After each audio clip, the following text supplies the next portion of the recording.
The man they called a monster. They said Damon Reyes had no soul. They said it in whispers across the crumbling streets of Eastport, a city where the law existed only on paper and survival was the only religion anyone actually practiced. Men crossed the road when they saw him coming. Women pulled their children close. Even the police, the ones who hadn't yet been bought, kept a careful distance. Damon Reyes was not a good man. He had never claimed to be. At 34, he had broken bones, burned bridges, and buried secrets that would make a priest lose his faith.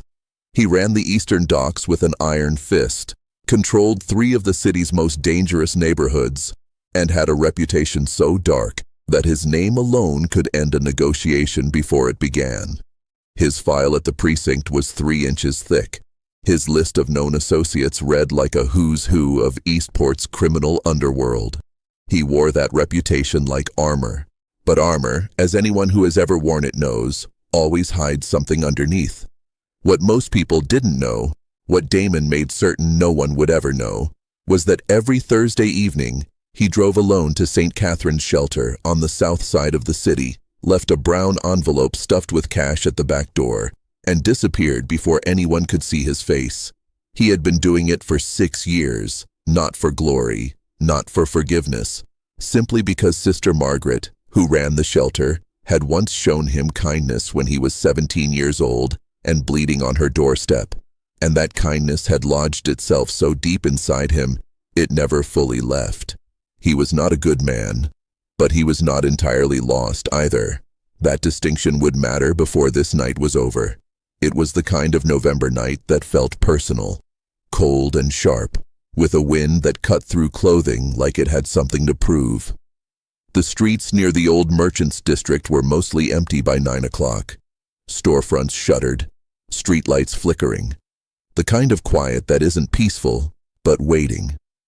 Damon was heading back to his car, parked 2 blocks from a meeting that had gone exactly as expected. Badly. Vasquez, the man he'd come to negotiate with, had made threats.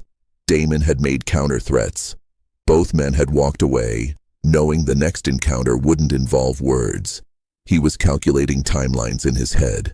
How many hours before Vasquez moved, what resources he'd need to respond, when he heard it. A sound. Small, strained. Coming from the narrow gap between 2 buildings. The kind of alley that the city had forgotten existed. Damon stopped walking. Most men would have kept going. Most men in his world had trained themselves not to hear sounds like that. Soft cries, muffled pleading, the particular quality of someone trying very hard not to be heard. Hearing those sounds meant involvement. Involvement meant complications. Complications were for people who had something left to lose. Damon had spent years telling himself he had nothing left to lose.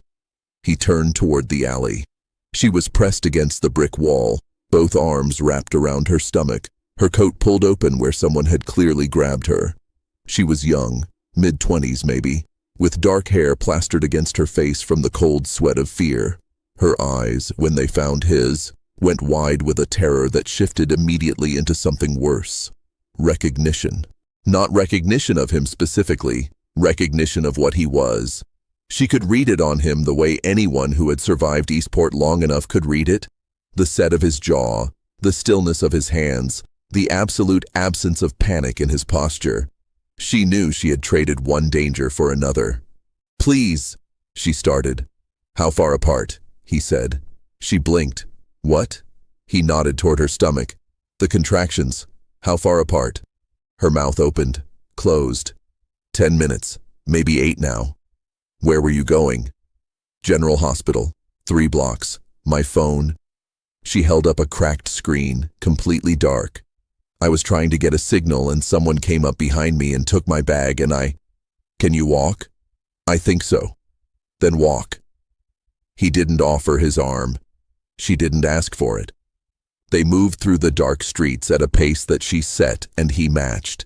Him slightly behind and to her left, his eyes doing what they had been trained to do, reading every doorway, every idling vehicle, every shadow that moved in a way shadows shouldn't.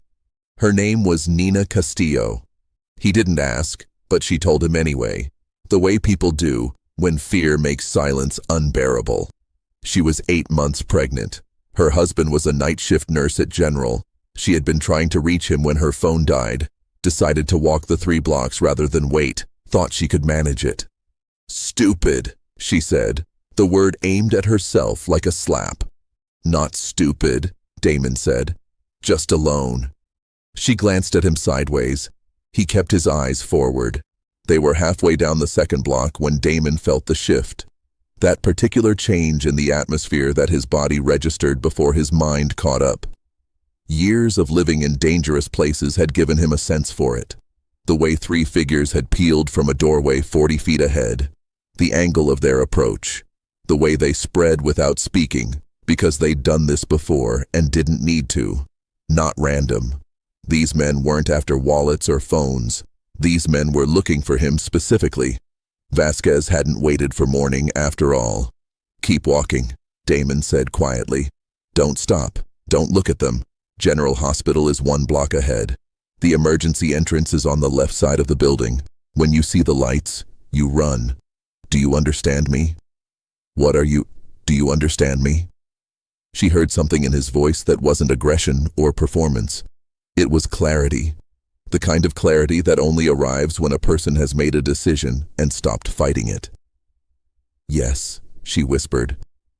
What happened next lasted less than 90 seconds. Damon stepped forward and to the right, putting himself squarely between Nina and the 3 approaching men.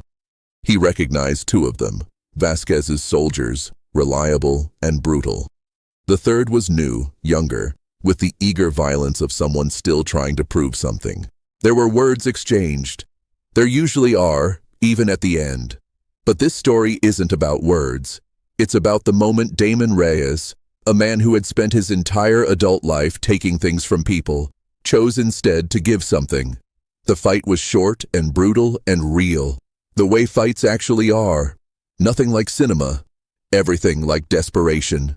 Damon moved with the efficiency of someone who had survived too many of these moments to waste energy on anything unnecessary. He bought seconds, then more seconds, then a full minute. And in that minute, Nina ran. She ran with her hands cradling her stomach and her breath coming in gasps and the cold air burning her lungs. She ran past the 2nd block and around the corner, and she saw the lights, green and white and blazing, the emergency entrance of General Hospital, staff moving behind the glass doors, the whole impossible normalcy of a place designed to save lives. She burst through the doors screaming for help. Behind her, a block away, the sound she'd been trying not to hear finally stopped. They found him 12 minutes later, after Nina had told the security guard, who called the police, who actually came because one of Vasquez's men had made the mistake of using a registered firearm. Damon Reyes was alive, barely, and by a margin that the attending physician later described as medically inexplicable, but alive. He had a collapsed lung, 2 broken ribs, a wound along his left side that had bled enough to paint the alley floor. He was unconscious when they loaded him onto the stretcher. He did not wake up until 31 hours later. The first thing he saw when he opened his eyes was a woman sitting beside the hospital bed.